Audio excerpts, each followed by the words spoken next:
प्रभागामध्ये मी सध्या आहे आणि प्रभाग क्रमांक 7 चे बीजेपी पक्षाचे उमेदवार सध्या आपल्या सोबत आहे नितेशजी राठी आणि त्यांच्या सोबत सीमा राजगुरू मॅम। आपण बघूयात त्यांचं या प्रभागासाठी काय विजन असणार आहे। सर, काय विजन असणार आहे? प्रभागाच्या कुठल्या समस्या तुम्हाला सॉल्व करायच्या आहे आणि कुठला अजेंडा घेऊन तुम्ही ही निवडणूक लढवताय? एक मात्र अजेंडा आहे या प्रभागाचा, जे मागासलेला प्रभाग आहे याचा मागासलेला बॅकलॉगचा जे 15 वर्षापासूनचा गड्डा आहे तो बॅकलॉगचा पूर्णपणे आम्हाला बॅकलॉगमधून विकसित प्रभागात या प्रभागाला आणायचं आहे। वाशिम शहरातील क्रमांक 1चा विकसित प्रभाग हा करायचा आमचा उद्देश आहे। लाकडा चौकला आम्ही जिजाऊ चौक नामकरण ऑलरेडी झालेलं आहे, त्याचं सुशोभीकरण हा सगळ्यात मोठा आमच्या या निवडणुकीचा अजेंडा आहे। व प्रभागातील जे सांडपाण्याची व रस्त्याचे जे आणि स्ट्रीट लाईटचे जे काही विषय आहेत ते सगळे पूर्णपणे मार्गी लावायचे आहेत। आम्हाला विकासासाठी आम्ही निवडणूक लढवत आहे।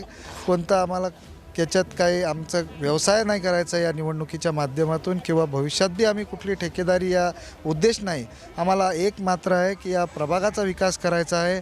सामान्य जनतेचे जे काही घरकुलाचे प्रश्न आहेत, जेव्हा केव्हा घरकुलची योजना सुरू होईल तेव्हा सगळ्यात पहिले घरकुलची योजनेचं जर शुभारंभ होईल तर ते आमच्या प्रभागातून होईल, एवढं आम्हाला जनतेला आश्वासित करायचं। आम्हाला कोणाचंच घर आम्ही अतिक्रमण हे कुठंच निघणार नाही, कुठं तोडणार नाही। हे जे अफवा पसरत आहेत विरोधक लोक की भारतीय जनता पार्टीचे उमेदवार निवडून दिले तर तुमचे घरं वगैरे अतिक्रमणमध्ये काढतील, तसं काहीच होणार नाही एवढी शाश्वती देतो। कारण की CM साहेबाचं सुद्धा म्हणणं आहे, काल शामभाऊसुद्धा एका कॉर्नर मिटिंगमध्ये म्हटले की आम्ही असेसमेंट देऊ आणि जेव्हा असेसमेंटचा विषय किंवा घरकुलचा विषय आहे ते प्रथम सगळ्यात पहिले शामभाऊनं काल आश्वासित केलं आहे की वाशिम शहरातील एक बी अतिक्रमणधारक जे रहिवासी आहे त्यांचा एकाच्या बी घराला धक्का लागणार नाही। शामभाऊ म्हणजे हे आपले 5 वर्षाचे आमदार आहेत आणि राज्यात देवेंद्रजी आहेत, केंद्रात नरेंद्रजी आहेत, शहराचे आमदार आपले शामभाऊ आहेत। तर या विकासाच्या फ्लोमध्ये जर आपल्या शहराला आपल्या प्रभागाला आणायचा असेल तर त्यासाठी एक मात्र पर्याय आहे भारतीय जनता पार्टी। आपले भारतीय जनता पार्टीचे नगराध्यक्षपदाचे उमेदवार उच्च शिक्षित आहे अनिलभाऊ केंदळे। माझ्यासोबत 7अ मध्ये सीमाताई राजगुरू आहेत, या माजी आमदार पुरुषोत्तमजी राजगुरू साहेबांच्या पत्नी आहेत आणि त्यांना विकासाचं आणि सगळ्या गोष्टीचा खूप मोठा दांडगा अनुभव आहे। आणि मी जरी नौखा असलो राजकारणात पण 9 वर्षापासून या जनतेच्या या प्रभागातील सर्व जातीय सर्व समाजाच्या प्रत्येक माणसासोबत कोणत्या ना कोणत्या मुद्द्यानं मी जुळलेलो आहे। कुठल्याही पदावर नसताना आमचे नेते विजयरावजी जाधव साहेब यांच्या माध्यमातून 8.5 कोटी रुपयाचा निधी या प्रभागात आणला। त्याच्यामुळं आम्हाला स्वतःवर शाश्वती आहे। या प्रभागाला क्रमांक 1चा प्रभाग आम्ही 5 वर्षात मी असो सीमाताई राजगुरू असो वर आमच्यासोबत अनिलभाऊ केंदळे खांद्याला खांदा लावून आहेत।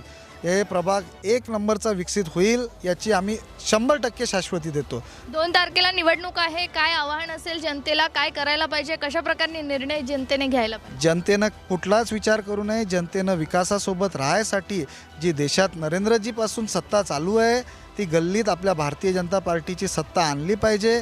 कोणता उमेदवार कोणत्या जातीचा आहे, समाजाचा आहे, कुठल्याच गोष्टीत लोकांनी डोकं घालू नये। भारतीय जनता पार्टीचा कमळ हा उमेदवार आहे एवढं विचार करावं। आणि वाशिम शहराला जे आपला खूप मोठा विकासाचा बॅकलॉग आहे, जिल्हा होऊन आज बी वाशिम शहर आपण जिल्ह्याच्या हिशोबानं बाजूच्या हिंगोली शहराच्या हिशोबानं खूप महाग आहे विकासाच्या दृष्टीनं।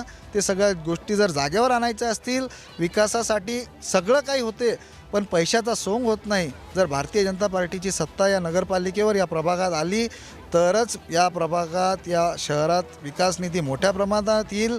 त्याच्यामुळं माझी जनतेला कळकळीची विनंती आहे की भारतीय जनता पार्टीच्या कमळावरील सर्व उमेदवारांना प्रचंड मतांनी निवडून द्या आणि अनिलभाऊ केंदळे यांचे हात बळकट करा। नुसते अनिलभाऊ निवडून आले आणि खाली जर नगरसेवक निवडून नाही आले तर त्यांना बी नगरपालिका चालवणं काही इतकं सोपं नाही। आणि आम्ही निवडून आलो आणि अनिलभाऊ निवडून नाही आले तर आम्ही बी प्रभागात काहीच करू शकणार नाही। म्हणून कळकळीची विनंती आहे जनतेला, काही बघू नका, सगळं काही सगळ्याकडून होऊ द्या पण मतदान भारतीय जनता पार्टीच्या प्रत्येक उमेदवाराला आणि कमळाला करा।